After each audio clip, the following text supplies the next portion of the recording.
묵상기도 하심으로 새벽 예배를 시작하겠습니다. 하나님 은혜와 사랑에 감사합니다. 새해를 주시고 새날을 주셔서 예비할 수 있는 은혜 주심을 감사합니다. 올 한해도 하나님을 높이는 예배자가 되게 하시고 하나님의 임재와 영광을 삶 가운데 또 예배 가운데 경험하는 저들이 되어지도록 인도해 주옵소서. 이 땅에 초소마다 시간마다 하나님 앞에 끊임없이 드리는 예배를 음행하시고 주의 은혜로 진리로 충만한 시간이 되게 하시며 하나님의 살아계심을 경험하는 은혜의 역사가 올 한해 우리 가운데 임하게 하여 주옵소서. 한해도 눈동자같이 주님이 우리를 지키시고 인도하시며 보호하여 주옵소서. 예수님의 이름으로 기도합니다. 아멘. 찬송 521장 드리겠습니다. 구원으로 인도하는 그 문은 참 좁으며 생명으로 인도하는 그 길은 참 험하니 우리 몸에 지어있는 그 더러운 죄짐을 하나없이 벗어놓고 힘써서 들어갑시다. 구원으로 인도하는 그 좁은 문 들어가 영생으로 인도하는 그 생명길 갑시다. 이 세상에 많은 사람 그 문으로 들어가 넓은 길로 갈지라도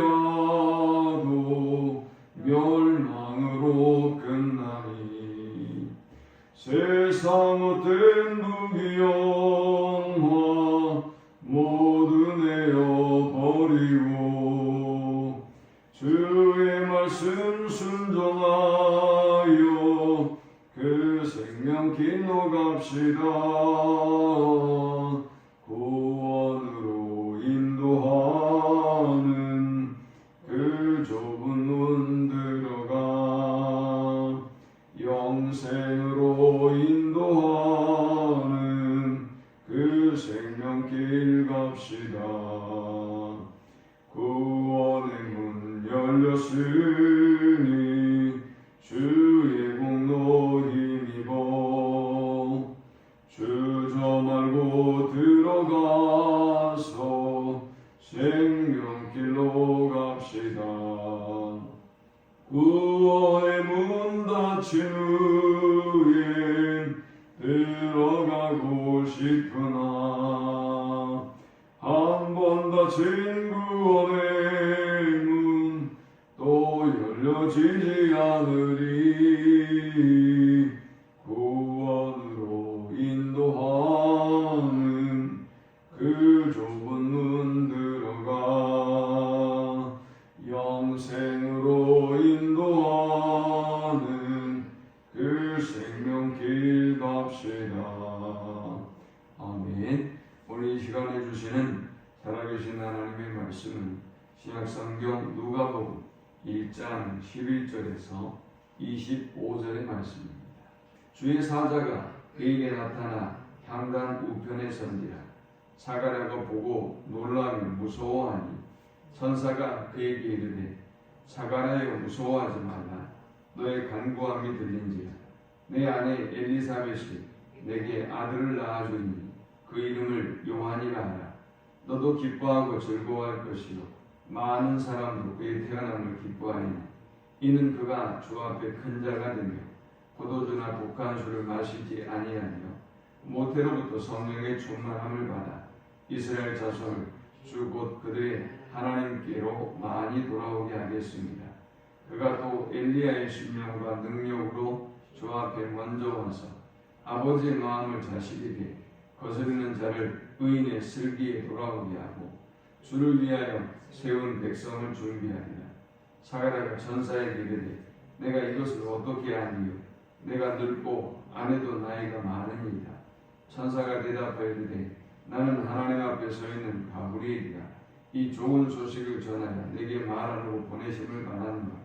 보라, 이 일이 되는 날까지 내가 말 못하는 자가 되어 능히 말을 못하니 이는 내가 내 말을 믿지 아니하는거니와 때가 이르면 내 말이 이루어지리라 하더라. 백성들이 사가랴를 기다리며 그가 성전 안에서 지체함을 이상히 여기더라. 그가 나와서 그들에게 말을 못하니 백성들이 그가 성전 안에서 환상을 본 줄 알았더라. 그가 몸짓으로 뜻을 표시하며 그냥 말 못하는 대로 있더니 그 직무의 날이 다 되매 집으로 돌아가니라. 이후에 그의 아내 엘리사벳이 잉태하며 5달 동안 숨어 있으며 이르되 주께서 나를 돌보시는 날에 사람들 앞에서 내 부끄러움을 없게 하시려고 이렇게 행하십니다 하더라. 아멘. 누가복음은 사도 바울의 동역자이자 의사였던 누가가 쓴 책입니다. 3절에 보니까 그 모든 일을 근원부터 자세히 미루어 살핀 나도 데오빌로 각하에게 차례대로 써보내는 것이 좋은 줄 알았느니 했습니다. 오늘 본문에는 이 데오빌로라고 하는 사람이 등장하는데 그가 누구인지는 잘 알려져 있지 않습니다. 하지만 이 데오빌로와 더불어 낯선 땅에 흩어져서 신앙생활을 하고 있는 그리스도인들에게 예수님의 생애에 대해서 정확하게 알게 할 뿐만이 아니라 또 믿음을 견고하게 세우기 위해서 이 책을 기록합니다. 4절에 보니까 이는 각하가 알고 있는 바를 더 확실하게 하려 함이로라 했습니다. 데오빌로뿐만이 아니라 흩어져 있는 그리스도인들에게 분명한 지식과 예수 그리스도에 대한 분명한 지식과 또 그들을 믿음에 굳건하게 세우기 위해서 이 책을 썼다라는 것입니다. 또 이 책은 널리 복음을 전파하는 목적을 가지고 쓰여진 책입니다. 이 복음의 내용이 그렇다면 1절에는 우리 중에 이루어진 사실에 대하여 처음부터 목격자와 말씀의 일꾼 된 자들이 전하여 준 그대로 내력을 저술하려고 붓을 든 사람이 많은지라 했습니다. 이 책의 내용이 무엇인가? 이 책을 기록한 목적은 3절과 4절에 말씀하고 있다고 한다면 이 책에 기록한 내용이 무엇인가는 1절, 2절에 설명하고 있어요. 우리에게 이루어진 사실에 대하여 그러니까 우리 안에서 우리들에게 전해지고 일어났던 일들에 대해서 기록했다는 것입니다. 여기서 우리가 중요한 사실을 깨닫습니다. 복음은 추상적인 이야기가 아니라는 것이죠. 복음은 우리의 삶 속에 구체적으로 역사하고 일하고 계시는 하나님의 역사에 대한 구원의 역사에 대한 기록이다라는 것입니다. 그러므로 우리는 우리 가운데 오늘도 실제적으로 역사하시는 하나님의 손길을 느끼고 누리며 살아야 할 것입니다. 이제 장면은 전환되어 두 사람이 등장합니다. 제사장 사가랴와 그의 아내 엘리사벳입니다. 이들은 어떤 사람이냐? 이들은 사가랴가 어떤 사람이냐? 사가랴는 제사장입니다. 이 두 사람에 대해서 6절은 이 두 사람이 하나님 앞에 의인이니 주의 모든 계명과 규례대로 흠이 없이 행하더라. 이들은 변함없이 흠이 없이 하나님의 말씀대로 그들에게 주어진 사명을 감당했던 사람들입니다.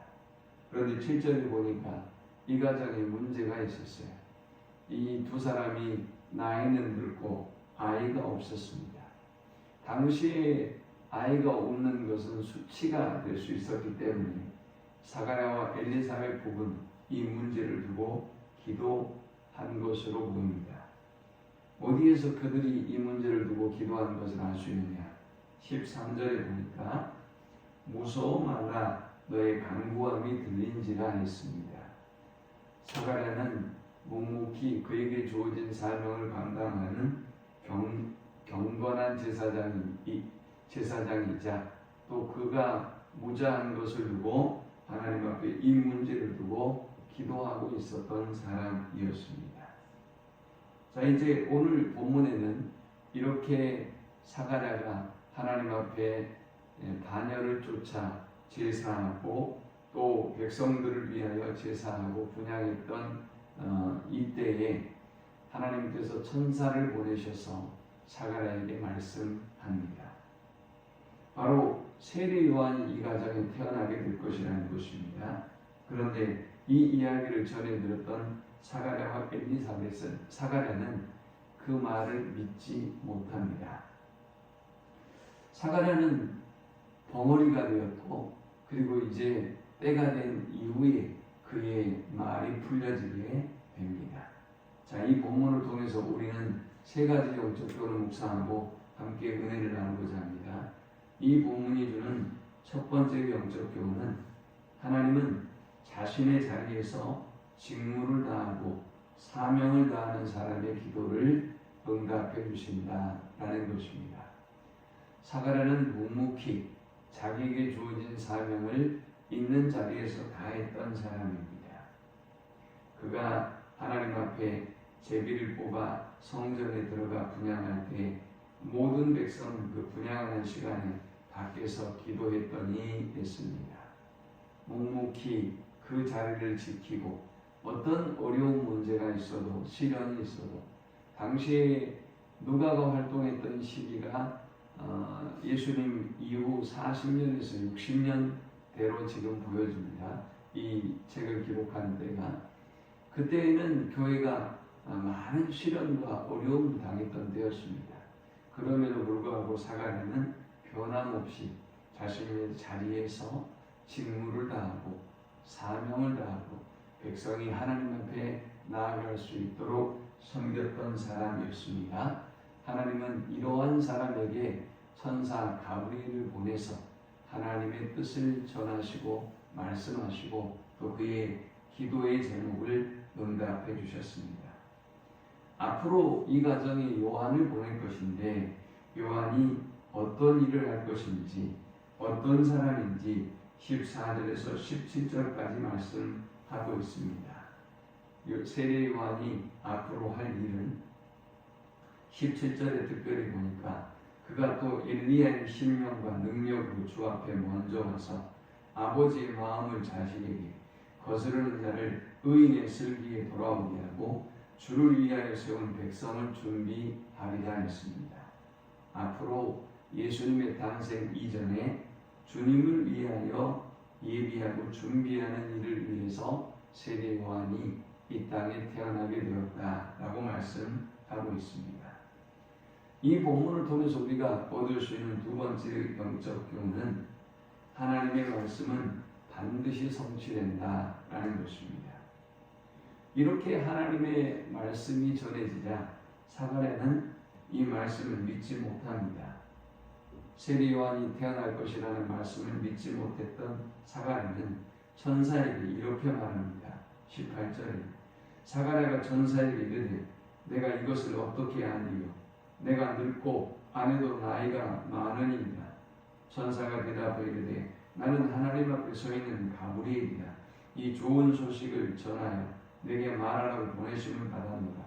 보라, 이 일이 되는 날까지 내가 말 못하는 자가 되어 능히 말을 못하리니 이는 내가 내 말을 믿지 아니하니거니와 때가 이르면 내 말이 이루어지리라 하더라 했습니다. 13절에 기도했어요. 자신의 가정에 자녀가 없음을 두고 기도했습니다. 그런데 정작 아들을 주겠다고 하는데 이제 그 말을 믿지 못합니다. 우리가 이렇게 늙었는데 어떻게 우리가 아이를 가질 수 있다는 말입니까? 라고 의심합니다. 여러분, 우리도 우리의 기도를 좀 돌아봐야 될 필요가 있어요. 우리가 전능하신 하나님의 능력을 믿기 때문에 하나님 앞에 기도하겠죠. 그리고 우리는 구체적으로 아이를 달라고 이 문제를 두고 사가랴처럼 기도하고 있습니다. 그런데 문제는 천사가 나타나서 그 기도를 들어주겠다고 하니 그걸 믿지 못하는 것입니다. 어떻게 우리가 그렇게 그런 일이 우리에게 벌어진다는 말입니까? 말도 안 되는 말씀입니다. 라고 말했어요. 저와 여러분도 습관처럼 기도를 하고 있지만 전능하신 하나님에 대해서 하나님이 이 일을 들어 응답하시고 역사하실 것에 대해서 나의 기도가 응답받을 것이라는 그 사실에 대해서 여러분들이 확신을 갖지 않고 기도하고 있지는 않는지 또 우리 자신을 돌아봐야 돼요. 또 우리가 전능하신 하나님 앞에 끊임없이 제사하고 기도를 하지만 하나님의 전능하심에 대하여 정말 믿고 있는지, 이 무자한 가정에 하나님이 아이를 주시듯 하나님께서 가능성이 없는 내 삶의 이 문제와 이 어려움에 대해서 그의 능력으로 행하시고 역사해 주실 것에 대한 믿음이 있는지 우리는 우리 자신을 돌아보아야 할 것입니다. 말씀에 대한 믿음, 또 하나님의 능력에 대한 믿음, 기도 응답에 대한 믿음을 회복하는 아침이 되시기를 축원합니다. 마지막 세 번째, 우리가 이 본문을 통해 얻을 수 있는 영적 교훈은 하나님은 자기 백성을 돌보시고 부끄러움이 없게 하신다라는 것입니다. 사가랴가 제사를 마치고 나왔는데 사람들은 성전 안에서 사가랴가 나오지 않고 있는 모습을 이상하게 여겼습니다. 그런데 나오더니 말을 못합니다. 그리고 사가랴는 그 안에 있었던 일들에 대해서 몸짓으로 이야기하고 설명합니다. 그리고 직문의 날이 다 되고 그의 가정으로 돌아왔습니다. 그리고 얼마 후에 아이가 이 가정에 생겨났는데 바로 세례 요한을 잉태하게 된 것입니다. 그리고 나서 엘리사벳은 고백합니다. 25절에 주께서 나를 돌보시는 날에 사람들 앞에서 내 부끄러움을 없게 하시려고 이렇게 행하심이라 하더라 했습니다. 아마도 본문에는 사가랴가 기도했다라고 하지만 사가랴만 기도한 것은 아닐 것입니다.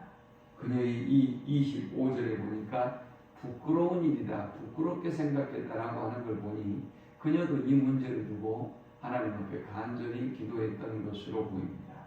그리고 하나님은 마침내 이 사가랴 엘리사벳에게 이 아이를 주었습니다. 그런데 우리가 기억해야 될 사실은 주님은 오늘 엘리사벳의 고백처럼 우리를 돌보시고 계신다라는 것입니다. 주님이 올 한 해도 우리를 돌보아 주실 줄 믿습니다.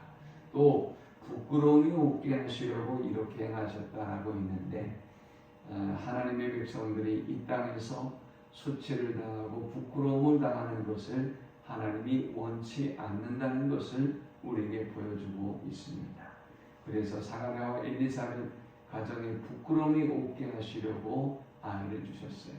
저와 여러분에게도 하나님께서 부끄러움이 없는 한 해가 되도록 축복해 주실 것을 믿고 더욱더 하나님 앞에 묵묵하게 사명을 다하고 직무를 다하고 전능하신 하나님에 대한 믿음과 기도 응답에 대한 확신을 가지고 나아가는 한 해가 되기를 축원합니다. 하나님 감사합니다.